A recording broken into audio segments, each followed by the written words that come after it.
vocês que eu pretendo fazer um decreto exigindo que o presidente da República seja o primeiro a falar nas solenidades. Depois que ele falar, o restante pode falar a noite inteira. Porque quando você vem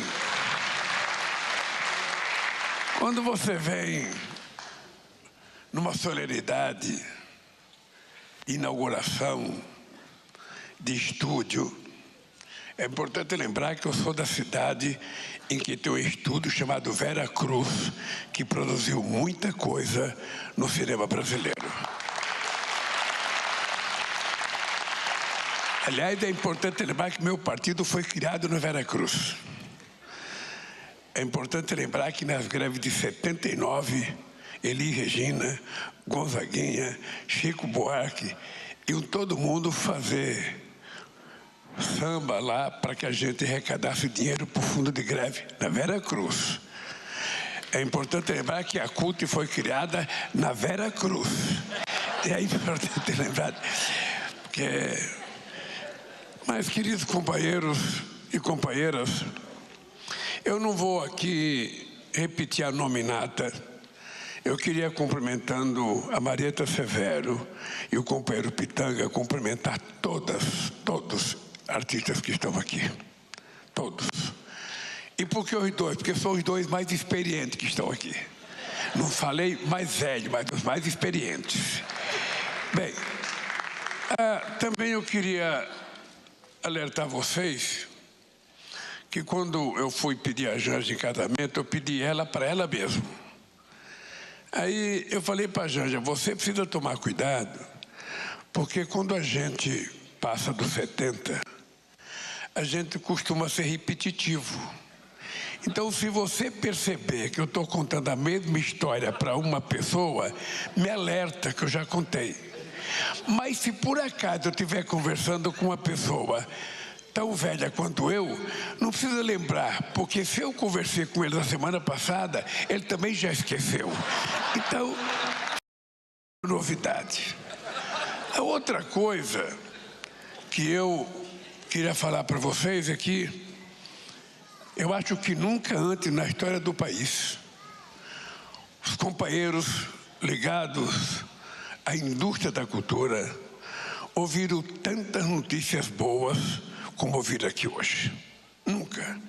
A quantidade de dinheiro que a Margarete Menezes falou, e ela vinha no avião me perguntando, presidente, não deixa eu cortar o orçamento do Ministério da Cultura, não deixa eu cortar, eu vou conversar com o senhor. Depois que ela citou tanto milhão, tanto bilhão aqui, ela não tem nem direito de reclamar de qualquer corte, porque é muito dinheiro. E ainda veio a Luísa Mercadante aqui, não, porque é o juro mais barato do Brasil, é o juro mais barato. Já tem gente ali pedindo o endereço teu para ir pegar o dinheiro emprestado. Mas a verdade nua e crua é essa, companheiros.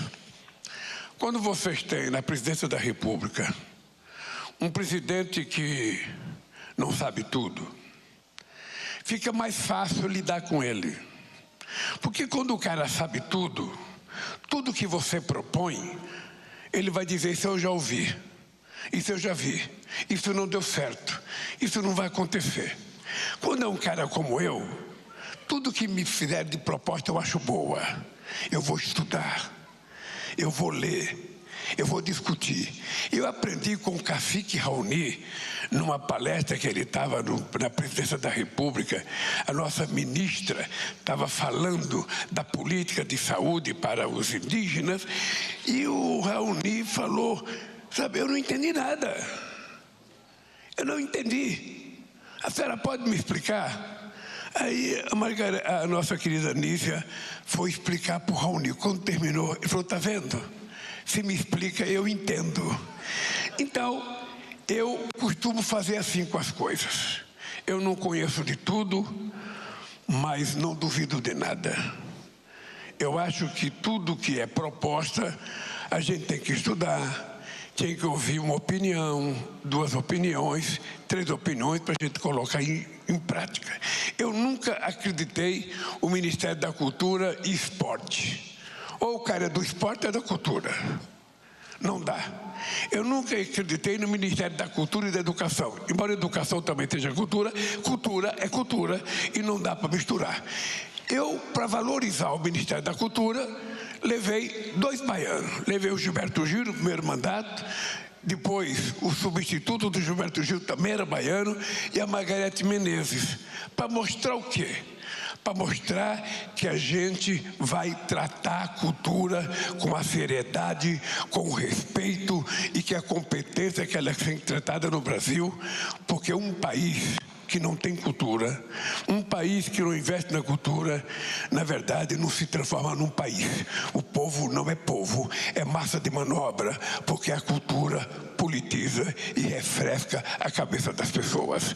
É por isso que nós acreditamos muito na cultura e investimos na cultura. Eu estava com um discurso aqui escrito que era tão bonito, gente, mas que eu não vou fazer. Eu começava meu discurso assim: há 85 anos nasceu um brasileiro que se tornaria um dos maiores nomes do cinema e que eternizou a máxima: uma câmera na mão e uma ideia na cabeça. Peço licença ao saudoso Glauber Rocha para complementar essa frase.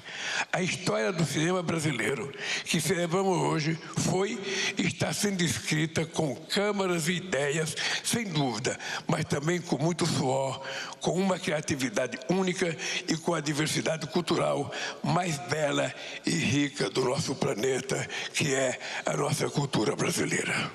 Uma história que nos leva que nos eleva como nação e nos transforma como indivíduos, que há décadas nos leva aos tapetes vermelhos mais renomados e que a cada apagar de luzes e tela acesa, como mágica, nos transporta para mundos diversos, emoções e sentimentos únicos, mas que também é espelho, denúncia e expressão, parte importante da formação da identidade do nosso país.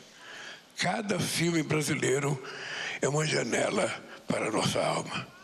Nosso cinema é um reflexo do nosso espírito resiliente e criativo, do humor à crítica social. Ele alia força, narrativa e resistência cultural. Reafirmamos hoje a potência do nosso cinema e a importância das políticas públicas para a indução desse setor. Queridas companheiras e companheiros, vou parar de ler o discurso, que eu vou contar uma história para vocês. Primeiro é o seguinte: eu saí de Pernambuco dia 13 de dezembro de 1952, com 7 anos de idade, com a mãe e 8 filhos. E fomos para Santos procurar o meu pai, porque meu pai supostamente tinha mandado uma carta para minha mãe: Lindu, venha para São Paulo, que eu estou com saudade de você, e traga os meus filhinhos que eu quero ver. E a dona Lindu lá pegou os 8 filhos e fomos para São Paulo. Quando nós chegamos em São Paulo, a carta não era do meu pai, a carta era do irmão meu, que tinha ido com meu pai, e não contou que meu pai já estava casado, que tinha outra mulher e já tinha acho que uns 8 filhos também. Então nós fomos morar separados. Meu pai alugou uma casa, nós fomos para uma casa, meu pai ficou com a outra companheira dele para o outro, e meu pai namorava 2 vezes. Ele namorava 3 dias com uma, 3 dias com outra, e no sábado ele ia pescar ou caçar. Levava a vida assim, até que a minha mãe resolveu se separar. Se separou e nós fomos morar num barraco perto de uma padaria. Foi o meu primeiro contato com o cinema brasileiro. Não tinha cinema em Vicente de Carvalho, lá em Santos, um bairro entre o Guarujá e a cidade de Santos. E aí eu ia ver cinema na parede da padaria. De sábado ou de sexta-feira à noite, a gente pegava a cadeira que a gente tinha, levava, sentava num terreno baldio, chegava um cidadão com uma câmera lá e passava um filme para a gente. E foi assim que eu tive a primeira introdução com o cinema brasileiro, que está sendo ameaçado de acabar há muito tempo. se tentou acabar depois da televisão, se tentou acabar depois das produtoras da Netflix, dessas coisas. E a verdade é que o cinema continua sendo uma paixão do povo brasileiro, sobretudo pela criatividade dos artistas brasileiros. E é por isso que o cinema não acaba, e é por isso que nós vamos brigar para que ele não acabe nunca. Pois bem, depois de eu assistir o filme, eu até chorei quando eu assisti a primeira vez Cinema Paradiso. Eu fui assistir Cinema Paradiso em Barcelona, vê que chique. E o filme era espanhol, então eu entendia metade e não entendia metade. Quando falava Coca-Cola, eu entendia. Quando falava La Januela, eu entendia. Mas no mais eu não entendia. Mas o Cinema Paradiso marcou muito a minha vida, porque era o início da minha infância. Aí eu completei 14 anos de idade. Morava num bairro chamado Vila Carioca. Era distante do centro desse bairro, que era uma avenida chamada Avenida Silva Bueno, que tinha bonde. Vocês nunca andaram de bonde aberto? O bonde aberto era legal você andar porque você não pagava, você pulava correndo e às vezes você quebrava a cara ao pular. De vez em quando ficava mais barato pagar porque o dinheiro que você comprava para curar o rosto era mais caro. Mas aí eu tinha 14 anos de idade e eu gostava de cinema. Eu gostava de cinema. Mas acontece que no cinema naquele tempo tinha que ter paletó. Eu tinha 2 cinemas, Cinema Anchieta e Cinema Samarone, nessa tal dessa Silva Bueno. E a gente, para sair da onde eu morava, para chegar no cinema, era mais de 1 hora a pé. Mais de 1 hora a pé, por rua que não tinha asfalto, era rua de terra. Pois bem, eu como não tinha paletó, e eu tinha um companheiro chamado Cláudio, ele tinha uma deficiência física, que ele tinha uma certa dificuldade de andar, e aí juntou a fome e a vontade de comer. A mãe do Cláudio queria que ele fosse ao cinema e eu queria ao cinema. Então, ela me pagava para eu acompanhar o Cláudio e ainda me dava um paletó, porque só podia entrar de paletó ao cinema. E eu fui muitas vezes no cinema com meu amigo Cláudio, utilizando o paletó dele. Quando foi um dia, eu briguei com o Cláudio. Não acredita que eu fui brigar com o cara que era dono do meu paletó. E aí o cara falou, não, me dá meu paletó. Me devolve meu paletó, não vai para o cinema comigo. Eu falei, Cláudio, pelo amor de Deus, Cláudio. Pô, você vai deixar o coitadinho do Pernambucuri, filho da dona Lindu, aqui sozinho? Ele também não podia tirar meu paletó porque ele tinha dificuldade de andar. E eu falei, Cláudio, é o seguinte, vamos nos colocar de acordo, cara. Eu não posso deixar você sozinho e nem você pode me deixar de paletó. Vamos junto pro cinema. E fomos junto pro cinema e continuamos indo pro cinema durante muito tempo. Depois que eu passei essa fase, era um cinema, era interessante, gente, vocês não sabem. Aqui talvez tenha alguém que saiba, mas a gente tinha que ir de paletó e gravata no cinema. Em cinema de bairro. Paletó e gravata, era uma coisa chique em cinema. Não era para qualquer um ir no cinema, não.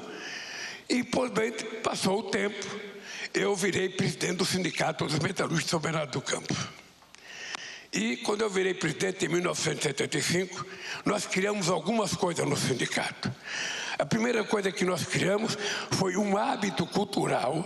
Eu contratei uma companheira que cuidava de cinema, teatro, cuidava de fotografia. E a gente passou então a montar grupo de trabalhadores. A gente levava esses trabalhadores no cinema, a gente escolhia um filme e depois a gente trazia os trabalhadores para a gente discutir o que cada um tinha interpretado do filme. Eu não esqueço nunca que o primeiro filme que nós levamos, 36 trabalhadores da Mercedes, da Volkswagen, da Ford, nós fomos assistir Tempos Modernos, para que depois a gente fizesse uma discussão com os trabalhadores para saber o que a gente tinha entendido do filme. Depois a gente tinha um grupo de teatro. Acha que metalúrgica é pouca coisa? A gente criou um grupo de teatro e tinha uma equipe de mais de 20 companheiros e companheiras que viraram artistas de teatro lá no sindicato. E depois fizemos um curso de fotografia. E depois fizemos um filme chamado Linha de Montagem, que tem a trilha sonora do Chico Buarque de Holanda, que, aliás, está fazendo aniversário hoje. Eu falei com ele hoje em Paris.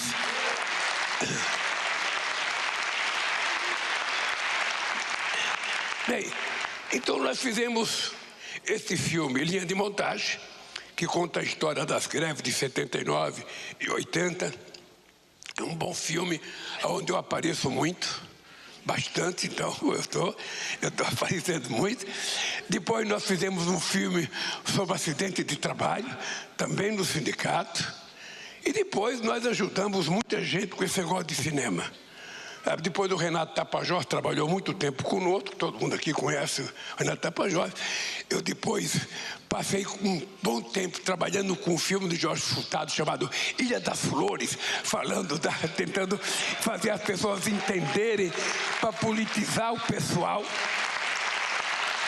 Bem, e agora eu estou na presidência, aqui junto com a Margarete Menezes, dizendo para vocês, tudo isso aqui que a gente está fazendo é para a gente dar uma oportunidade às pessoas que não tiveram oportunidade de ter acesso às coisas que nós já temos. As pessoas têm que aprender a gostar, mas as pessoas não amam o que não vê. É preciso as pessoas verem para começar a amar. A mãe de vocês deve ter dito, olha, o coração... Sabe, como é que fala? O coração, a gente não ama aquilo que a gente não enxerga. O coração não sente aquilo que os olhos não veem. Então é importante que a gente consiga fazer com que o nosso povo brasileiro consiga ver o filme brasileiro. Ô gente, você não sabe, eu gostava do Mazzaropi.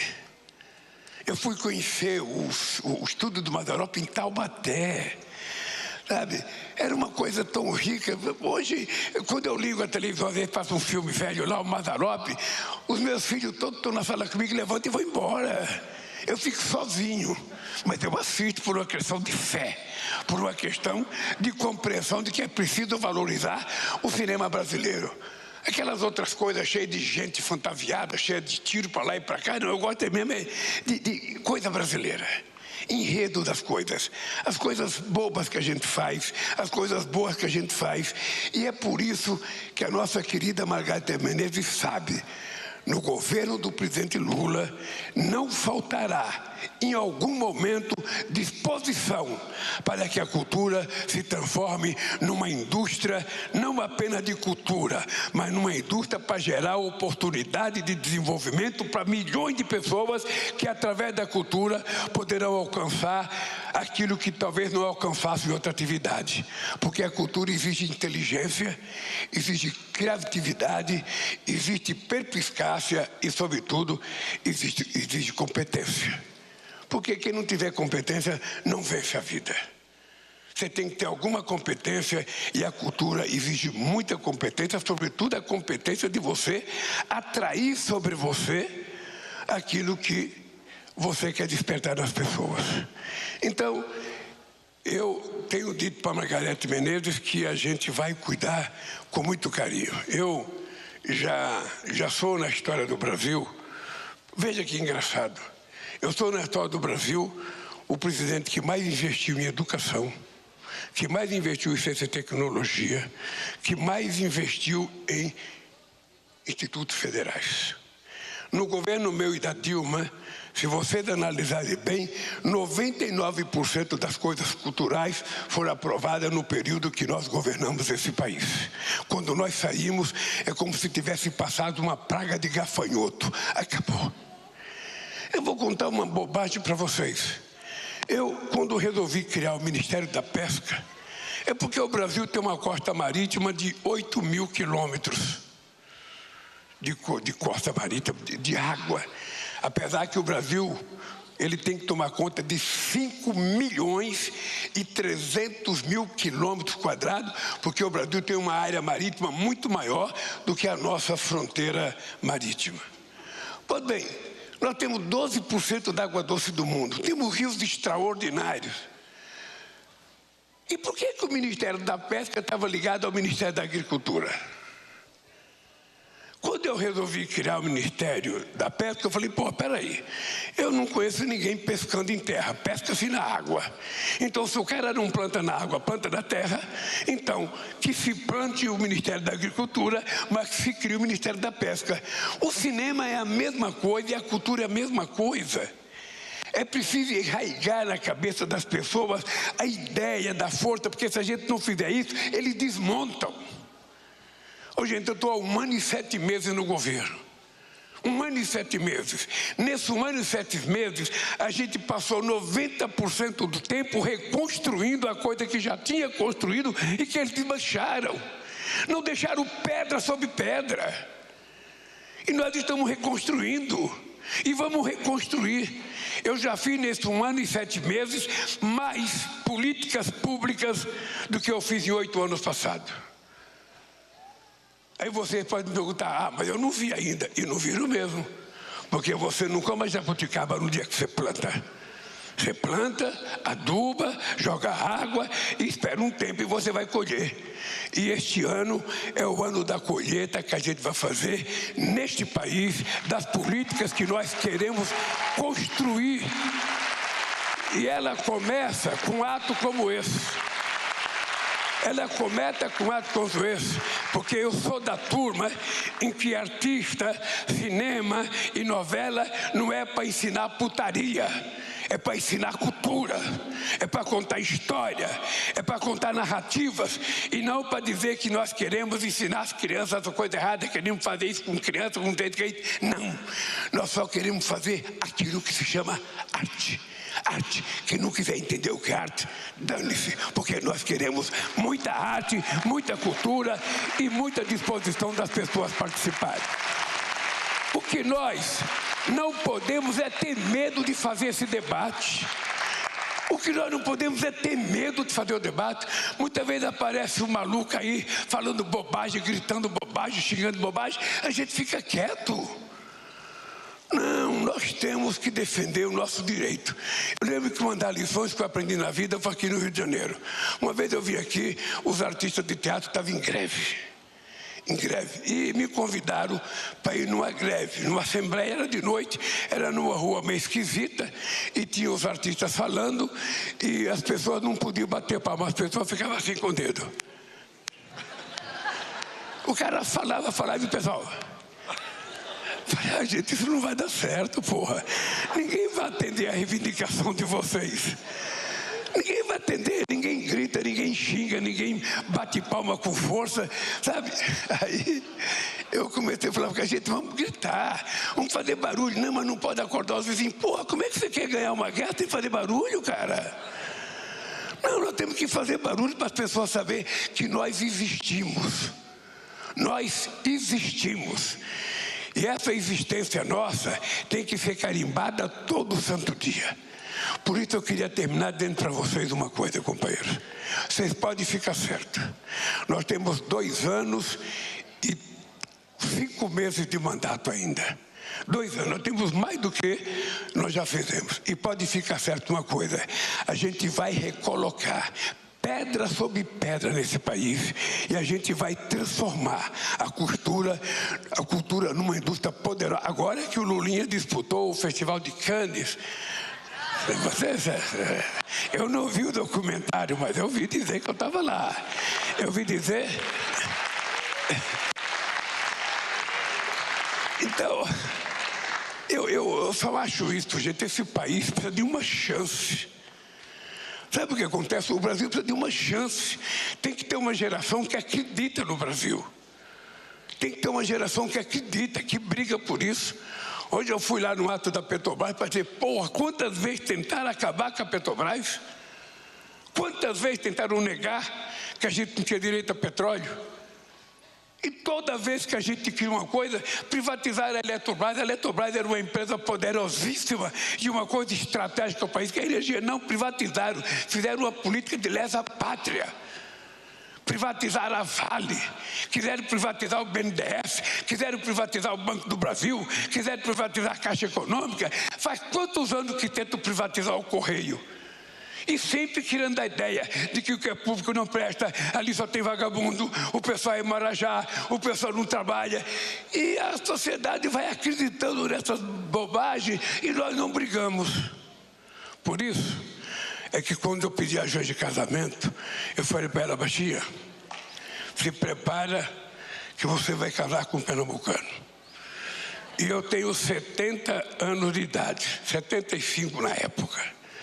Mas eu quero te dizer que eu tenho energia de 30 e tenho tesão de 20. Não sei se ela acreditou, mas eu falei. Mas por que eu falei isso para ela? Ô, gente, é porque se a gente não colocar na vida da gente uma causa, o homem ou a mulher tem que ter na vida dele uma causa que ele levante todo dia com possibilidade e com vontade de realizar aquela causa.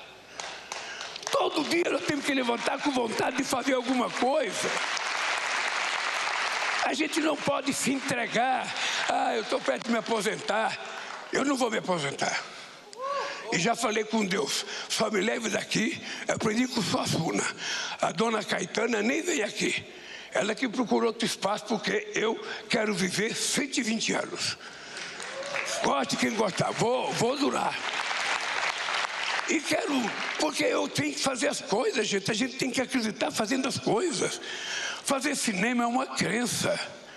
Porque fazer cinema com muito dinheiro é muito fácil, mas fazer com o sacrifício que o pessoal nosso trabalha é muito difícil. Então, o que o governo tem que fazer? O governo não tem que ser o patrocinador de tudo. O governo tem que ser o indutor de tudo. O governo tem que criar condições para que vocês tenham acesso a fazer as coisas, que o sistema financeiro e que os empresariados tenham uma postura digna de financiar filme, de acreditar que ele vai ter retorno se ele financiar um filme corretamente. É importante que a gente diga, ninguém quer favor de ninguém. A gente quer apenas a oportunidade de exercer a nossa profissão e a nossa criatividade. E por isso nós temos que regulamentar o tal do voto. Nós temos que regulamentar o tal do voto. Por quê? Porque se a gente brincar, agora no Congresso Nacional, as coisas são votadas pelo celular. Então, quando tem um clima quente, os deputados não vão ficar cada um na sua casa, na sua cidade, e pelo celular e vota. Não é assim, Benedita da Silva? Não é assim, Benedita da Silva? É assim, deputado hoje, Jandira está aqui, deputados muitas vezes são convocados para votar pelo celular. Então, é importante que a marcação seja homem a homem, mulher a mulher. Eu acho que a gente tem condições de fazer uma regulamentação para que esse país se transforme num país livre, soberano e dono do seu nariz, dono dos seus artistas, dono da sua arte e dono do nosso futuro. Um beijo no coração e feliz Dia do Cinema Nacional.